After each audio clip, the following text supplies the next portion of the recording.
So I'm Marcus, and I'm really, really, really excited to be with you all today.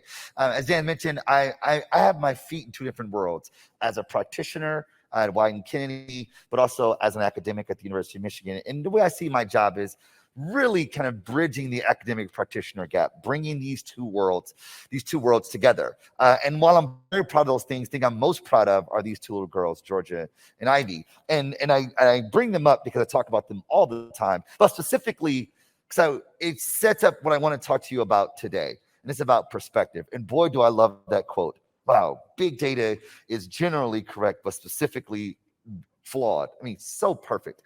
And I'm going to talk to you today about perspective with regards to people. Seems kind of big, seems kind of abstract in some ways, but it's very, very specific. And what I've found is that things aren't the way they are. Things are the way that we are. Right? That is, the way we see the world governs how we behave in the world. And if we can see the world differently, then the world will manifest differently. Here's an example. So this is me and my daughter, Georgia, when she was just a baby. I took her to the pool, did one of these numbers. Check it out. Boom. Throw in the air. Perfect air time, by the way. Look at that. Perfect air time. I catch her. Boom. Great dad. That's me. Right? So here's how I saw the situation. I threw Georgia in the air just a little bit, nothing to be alarmed about. Georgia saw it, maybe I threw her a little bit higher. But my wife, Marcus, you're going to kill our kid. Right? This is all a matter of perspective. Things aren't the way they are. Things are the way that we are. Now, look, we're all marketers here, except for one. Hi, welcome. Glad to have you with us. We're all marketers. So we have a perspective about marketing. And what people say about marketing is that marketers understand consumers as the real life human beings that consumers are.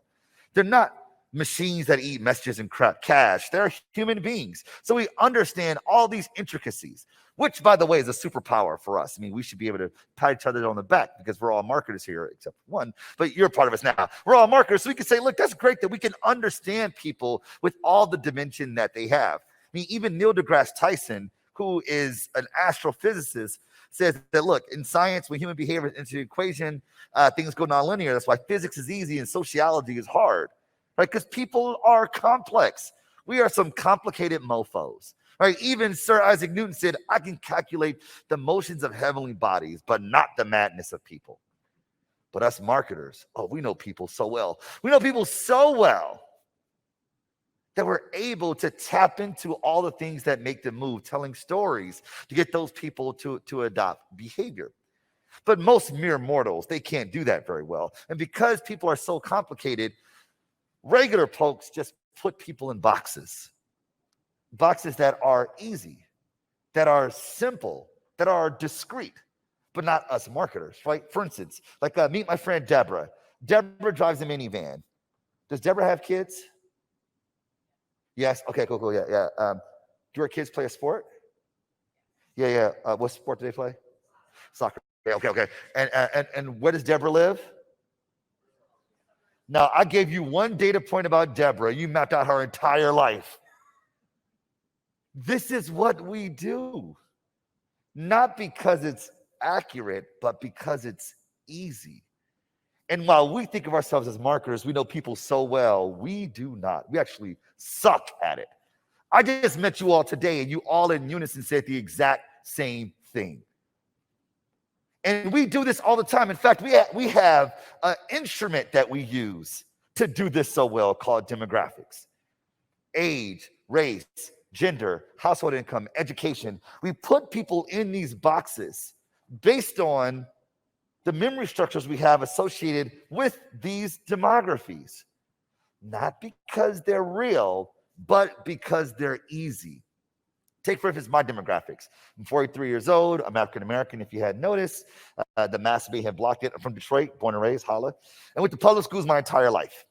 Now, if a marketer saw that on a brief, they go, oh, he must walk like this, talk like this, go to those places, do those things because that's just what Black people do.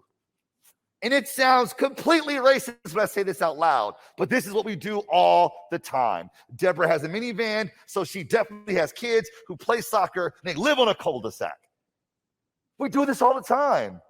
All women love to shop. All men are dogs. No, honey, your boyfriend's a dog. Right? This is the problem.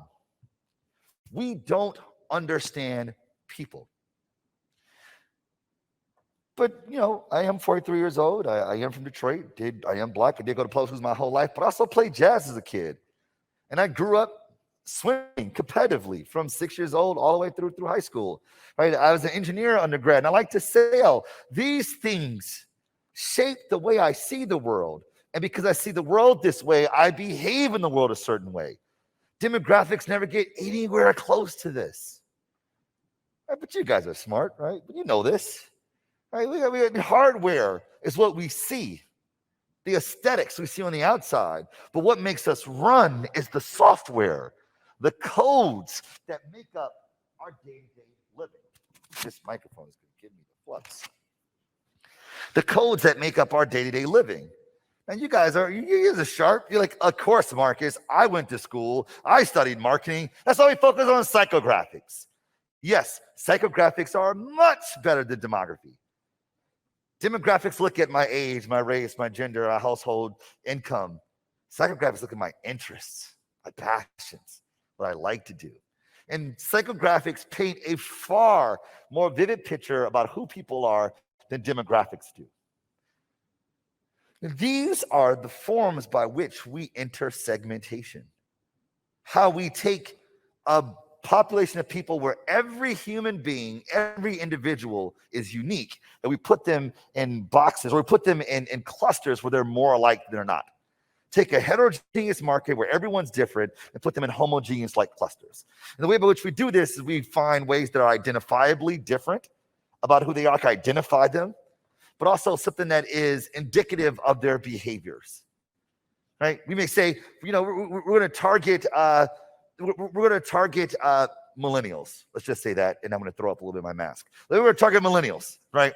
And the idea is that, we can identify millennials. We can say that person looks roughly this age. He or she is, or they are a millennial, right? But what does that tell us about their behavior? Not much. At the same time, we can't look outside and say, that person's like a Coke drinker. She looks like a Pepsi drinker. We don't know those things, right? So the idea is that if we start with something identifiable, we want it to lead to something about what's indicative about their behavior. But if we start with behavior, we look for people who like pepperoni on their pizza arbitrarily, we got to find ways to identify who they are. That's what segmentation is all about. Who the people are, what they do. What they do, who they are. Right? The issue here, though, is that while psychographics help us better describe people, because demographics sucks at that, psychographics only tell us what people do, not why they do it. So therefore, we need a better way to describe people, but also get a better sense of causality. So how do you do that, Marcus? Well, there's actually a quite simple way that we know intuitively. It's our networks. Our networks of people. Our networks of people are the most accurate way to describe people and predict their behavior because we self-identify by our networks and we act in concert with our networks to promote social solidarity among ourselves, right? Our friends, our networks of people. Our families, our networks of people. Our coworkers, our networks of people. Our classmates, it's a throwback, our networks of people. Right? Our fraternity brothers, sorority sisters, congregates, teammates, our people. We use these people to communicate to the world who we are. It's how we self-identify. And they also influences the behaviors that we take on because in each one of our networks are a set of characteristics, a system of beliefs, artifacts, ritual behavior, and language that govern what it means to be a part of these communities. There's beliefs that we hold. We see the world a certain way. There are artifacts that have meaning, right? There are ritual behavior, social norms that people like us do. And there's coded language that we use. And the alchemy of these four things make up our culture. And culture is the governing operating system of humanity, right? So Emil Durkheim referred to these things, beliefs, artifacts, behaviors, and language, as cultural facts. Emil Durkheim being one of the founding fathers of sociology. And the thing is that our cultural facts, the beliefs, artifacts, behaviors, and language that we hold dear, they inform our psychographics. Our psychographics, what we like, our interests, our behaviors, they are byproducts of the cultures to which we subscribe. Right? I watch certain movies because of who I am. I eat at certain places because of how I've been reared to eat. I marry who I marry because of how I was raised. These things are all byproducts of who we are. Our networks of people become the anchor that informs all of our subsequent behavior, right? And in each one of our networks, our friends, our families, our teammates, fraternity brothers, sorority sisters, congregates, our work friends, our friends from university, all of these people, in each one of these groups, there are a set of cultural facts that govern what it means to be a part of each one. Right. So take, for instance, I'm in the Collins family. It's Marcus Collins. So I'm in the Collins family. Right. And we believe family and church come first. It's what we believe. Therefore, on Sunday mornings, I'm in the church sanctuary. Or I get a passive aggressive call from my mother that afternoon. She says, "How was your morning, Marcus?" That's how she gets down. Now, look, there were no stone tablets in our basement that I signed in blood saying I'm going to go to church on Sundays. It's just what we do. Right. These are the cultural facts of what it means to be the Collins, at least these Collinses. And therefore, I behave accordingly. Right? I'm also a member of the University of Michigan network, right? Both alumni and professor there now. Right? We just happen to believe that we're the best school ever. It's just what we believe. It's debatable, I suppose. But there is one school that is certainly the worst school on the planet. That's just south of us. And if you went to school there, sorry, not sorry, they suck, right? And here's the thing. Before I went to Michigan, like I didn't sign anything saying that I agree to hate Ohio State, even though I do, right? There was none of that. In fact, I was pretty indifferent about Ohio State until I went there. But I hated Ohio State and now hate Ohio State because this is just what we do.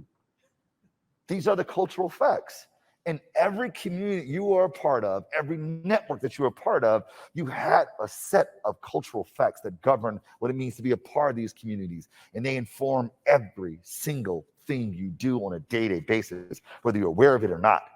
Sam Summers says it this way, that much of our daily lives are governed by norms and societal expectations that determine what is acceptable behavior for people like me. And we adhere to this behavior in an effort to maintain good standing citizenship inside these communities, whether we're aware of them or not. These cultural facts are the glue that ties our networks together. They're the covalent bonds that keep us close. And this is important because we as human beings, we are social animals, as Aristotle would say, right? That's why the idea of solitary confinement feels like cruel and unusual punishment, because it pulls at the fabric of what it means to be human. And what happens when you break those rules of your network? You gotta go, right? Your friend keeps doing the thing that we're not supposed to be doing. You go, I can't hang with her no more because she too brand new, right?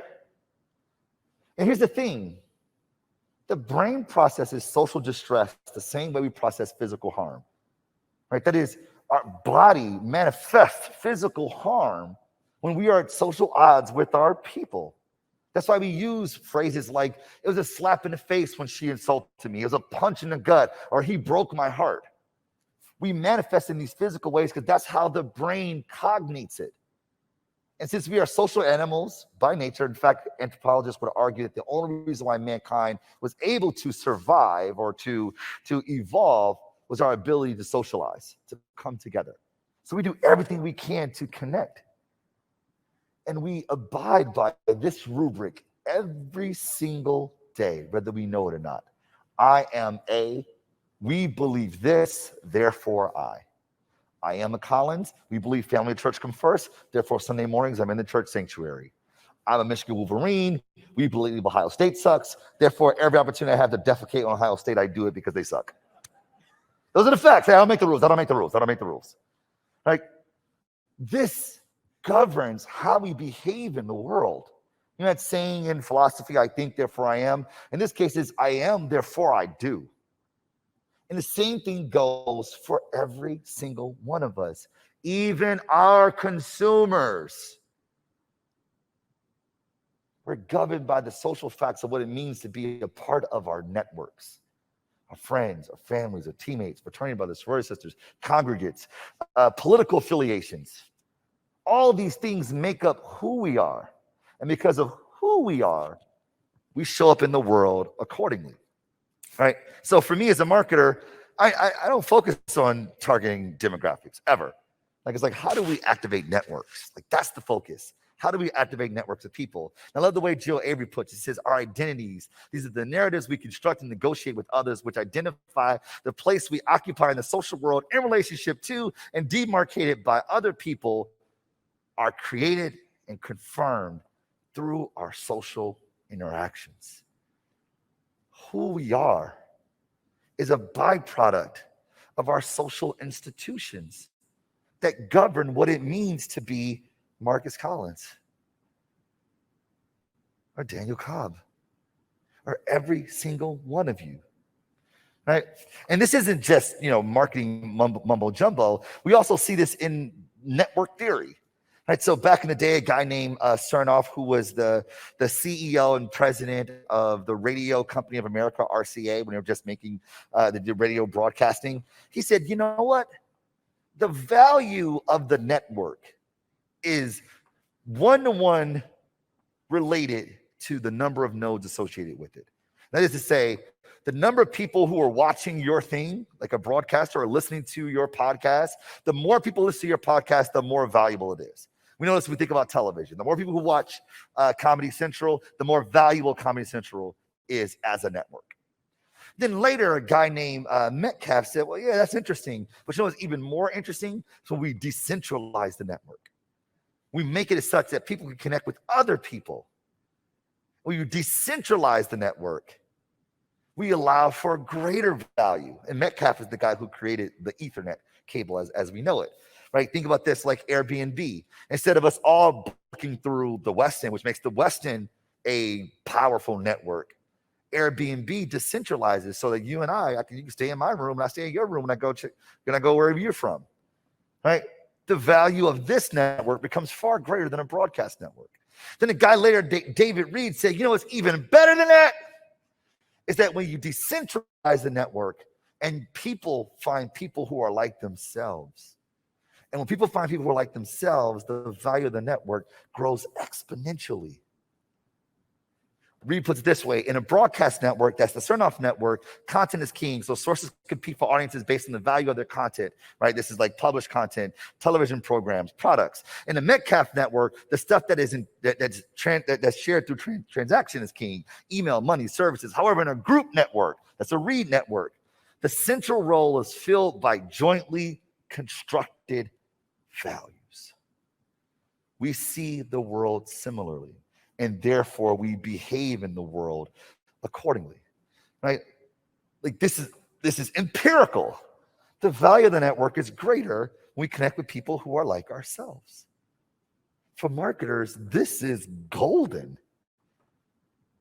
We can broadcast all day long, but how do we help people find people who are like them and activate them?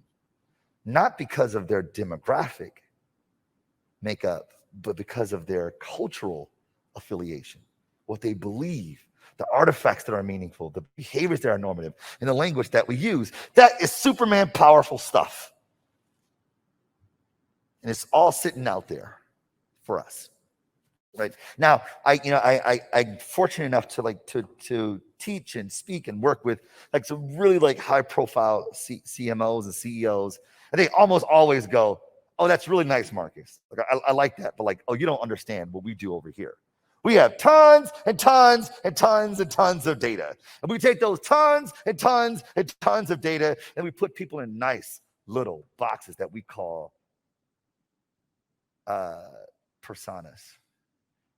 We write nice little paragraphs about who they are. We give them beautiful names: aspirers, cautious traditionals. I don't know what the hell discriminating pragmatic is, but I know that no one looks in the mirror and say, I'm a comfortable progressive. No one does.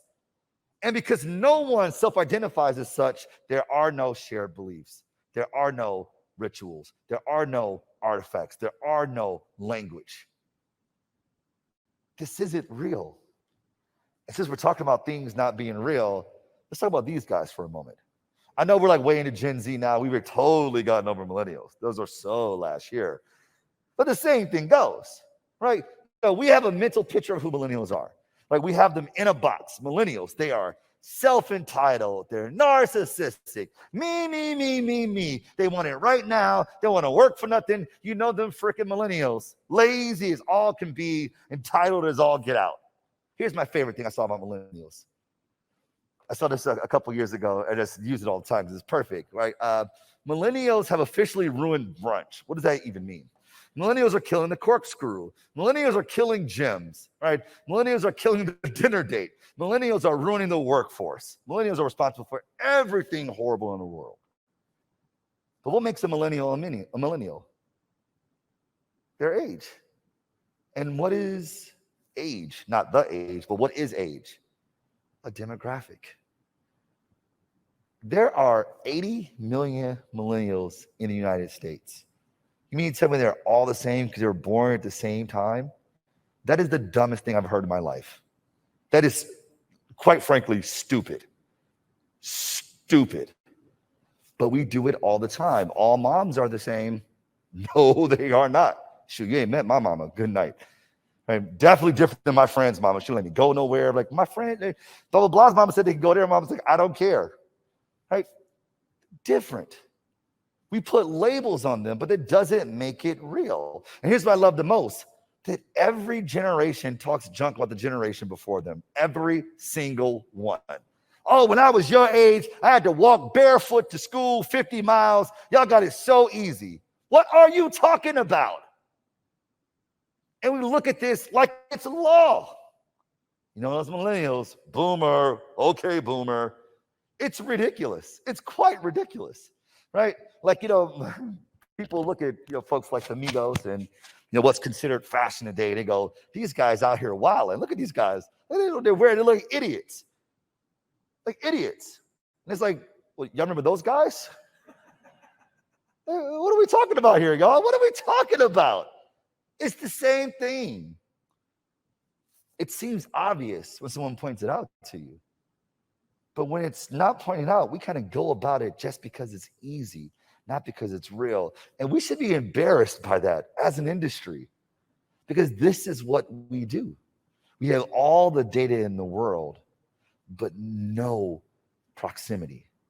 All the information and no intimacy.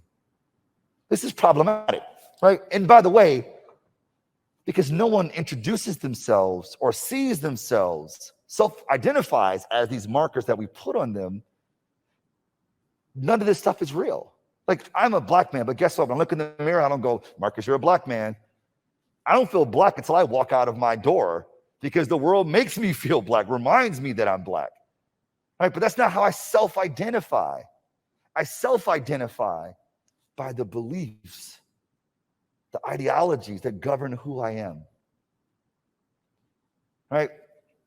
Just because you put a label on it does not make it real. Just because we affix labels to things does not make it real. And I love the way W.E.B. Du Bois puts it. He says this way: herein lies the tragedy of the age. Not that men are poor, because all men know something about poverty. Not that men are wicked, because who is good? Not that men are ignorant, because what is truth? Nay, but that men know so little of men or mankind. We don't know people. And that's why the marketing sucks. We don't know people. That's why things just aren't working. We don't know people. And we have more tools and more data than ever before to reach people, to interrupt people, to interact with people. But we're bumbling fools when we go talk to them because we don't know who they are. All right.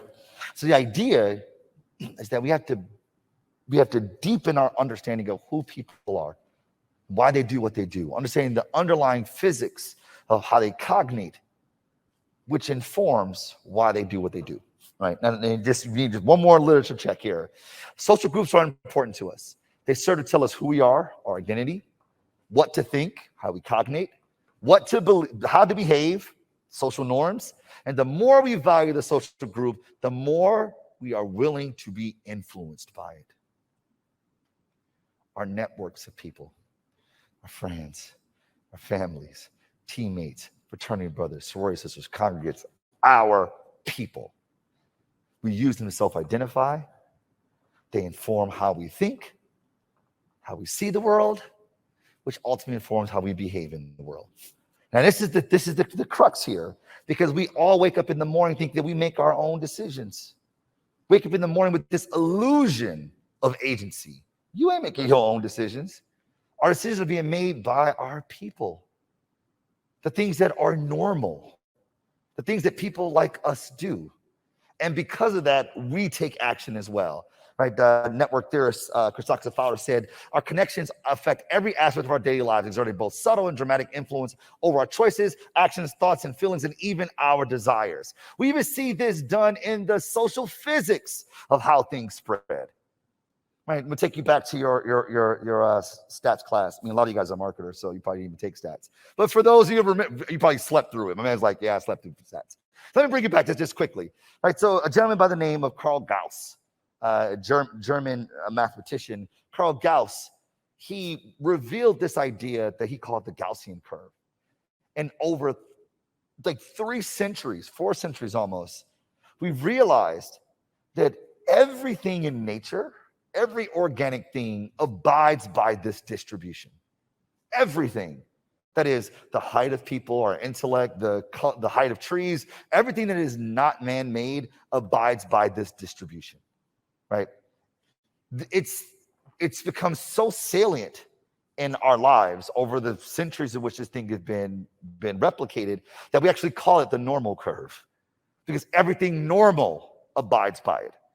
Right? And for the statisticians, when the mean, the mode, and the median are equal, the curve is thought to be normal.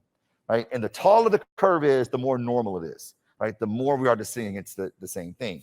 Now, enough of the stats. Let's talk about what this means. Right? Normality happens in that middle. Right? Most of the people are in the middle there, right? Where the normal parts are. But there's social pressures pushing you to be normal, to dress a certain way, to wear your hair a certain way, to talk a certain way, to go to school or don't go to school, marry this person, don't marry that person. All these things that we do, societal pressures are telling us to be normal because these things are aligned with our culture. So culture becomes this measurement of normality. It's normal. This is what we do around here.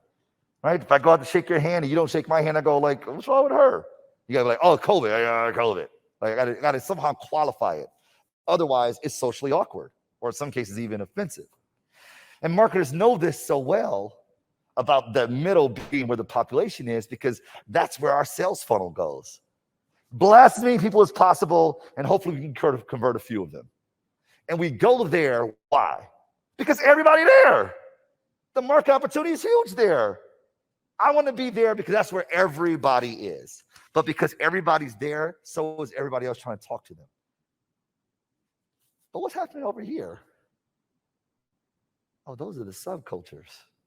Those are things that are on the fray. They're fringe. They're on the fray of the population. No one's thinking about those guys. Those guys are crazy. Crazy, crazy, crazy. Crazy, crazy, crazy until it's cool. Crazy, crazy, crazy until it's cool. And when it becomes cool, everybody's doing it. Right? It begins to become adopted into the population and go from being fringe to being popular culture. What was once fringe becomes cool. Oh, 20 years ago, if you were into comic books, you were that guy. That's who you were 20 years ago. Now, the majority of movies that we watch across the globe all come from comic books. One of the biggest artists in the world is becoming a comic book hero. What was once fringe is now cool. Right? If you were into collecting collectibles 20 years ago, that's the guy you were in people's minds. You're like, weirdo. Now collecting artifacts is cool. Once fringe, now cool. If you were into playing video games, this is who you were. Failure to launch in your mama's basement, right? Don't meet nobody. Be like, oh, girl, what are you into? He's really into video games. Oh, stop, cut bait. Now playing video games is cool. I mean, gaming is a multi-billion-dollar industry. What was once fringe, now cool. If you told someone 10 years ago that you were paying $1,000 for a pair of sneakers, they say you are out of your mind. Now marketers use hype beast culture as a way to release new products.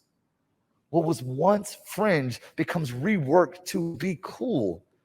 That is Superman powerful.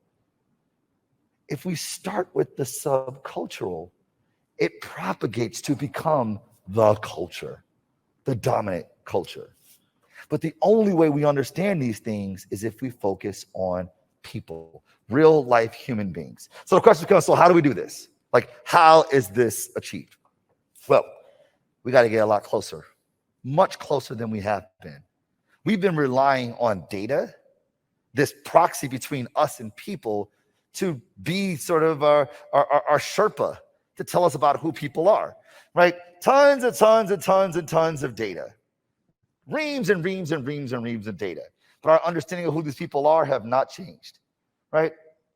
And anytime I start talking about data, marketers go, whoa, Marcus, whoa. We got all the data we need here, buddy. We are stockpiled of data. I go, I know. We've had more data accumulated, accessed, and analyzed than ever before, than mankind has ever seen. Rapid growth of data. But our ability to extract insights from said data has only grown marginally. And what are insights? It's just converting fact into meaning.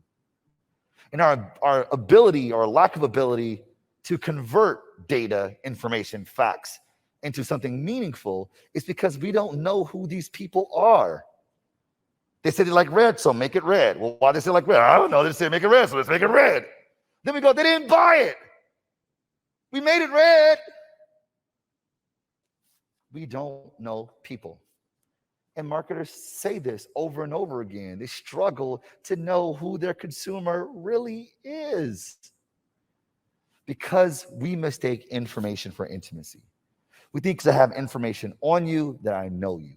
And these two things are not the same. Right? You go into a meeting, you look at LinkedIn before you meet with the person, but you don't know who they are until you chop it up with them. Right? The same thing goes here. You meet someone on OkCupid. I guess that's what the kids use these days. On OkCupid, but you don't know that person until you go on the date. The same thing here. We have all the information, but none of the intimacy. Right? It's like, to me, it's like, again, I love that, Dan. I love that quote, Dan. It's like, generality, correct, right? I could fly over New York City and I could see all the relationships between Central Park and Meatpacking and Times Square and Murray Hill. I know I thought of Murray Hill, but whatever, right? I could see the relationships here, but you don't know the city until you walk the streets and you talk to people. In fact, you really don't know the city until you know how the city moves and what makes people move. Our culture, the operating system for humanity, right? So when we're studying culture and society, we're looking at one thing standing in for something else. We're observing a thing that's standing in for another thing. One philosopher named Calvin Brodus, also known as Snoop Dogg, says this way: I keep a blue flag hanging on my backside, only on my left side. Yeah, that's the Crip side. Now, if you don't know that Crip means that blue means Crip, which is a gang affiliation, you'll see this guy wearing all this blue. You go, he's so color coordinated. And it seems kind of, ridiculous that I'd say that, but a third of the country watched Snoop Dogg Crip walking on stage and like, that guy really knows how to move. Like, you don't understand the codes. If you don't understand the codes, you don't understand the people, which means we have to get much, much closer. So I'll show an example, and I'll run up on time here. So I'll show a quick example of our client, McDonald's. So McDonald's is our client at Wieden, New York. And McDonald's came to us and said, listen, we're battling so much hate right now. People hate us. This is about 3 years ago. And we said, yeah, people definitely throw shots at McDonald's. But guys, like there are 100 million people that show up on your door every single day. A lot of people like you. So let's focus on them. You say, yeah, you're right. Let's focus on those folks. But we don't know who they are beyond their order, like who they are. So we decided to jump in a car and do an ethnography. We went to the heartland of the United States, not being swayed by the coasts, and see like what makes a McDonald's fan a McDonald's fan. Who are they? What are the social norms? What are the beliefs, the behaviors, the artifacts that govern who they are? So we went and talked to some real people in their cultural environment, right? Like a real ethnography, talking to people and realizing who they were. And out of that, we found what we call fan truths. A book of fan truths that we learn. And if you're a McDonald's fan, some of these may ring very true to you. One, your friend would take a fry even after they said they didn't want any. True. Big facts, especially my wife. Big facts. Right? Is there anyone out there that doesn't eat the bits of cheese that's stuck on the wrapper? If you don't, you're a monster. And you're lying if you don't. Right? Ordering tap water is taking some soda is living life on the edge. Yeah. It's like, oh, just some water, please. Sprite. The golden lights of midnight salvation. Late night. And you go, oh man, nothing's open, but there's a golden arch. Like for these fans, those things were meaningful, right? And one of the greatest fan truths was like, no matter how big you are, no matter how famous you are, everyone has an order. That's the democratization of McDonald's. If we put all of us in a room, we're in this room, and none of us know each other, one thing we all have in common is that we all have McDonald's at one point. That's actually quite powerful. And we probably all have our go-to order. At least that's what the research revealed for us. So out of this, we decided let's remind America, remind the fans that we know who they are, we're checking for them, and we decided to do this.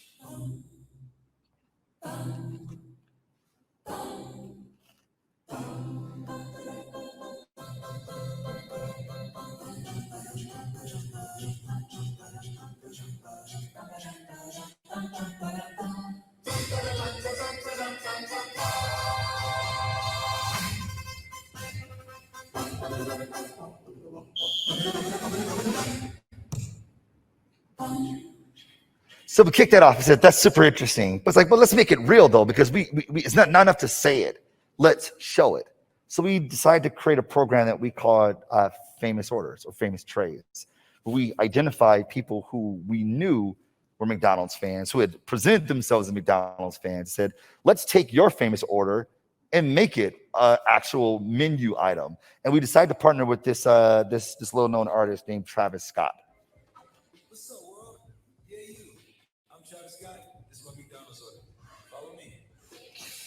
Here's my quarter pounder with lettuce, pickles, onions, ketchup, mustard, and bacon. Here's my fries. Sometimes I do this. Then I dip them in the barbecue sauce. Oh yeah, and my Sprite. Same order since back in Houston. You can try it too. Gotta go. Travis Scott now, $56. Say Captain Jackson chicken.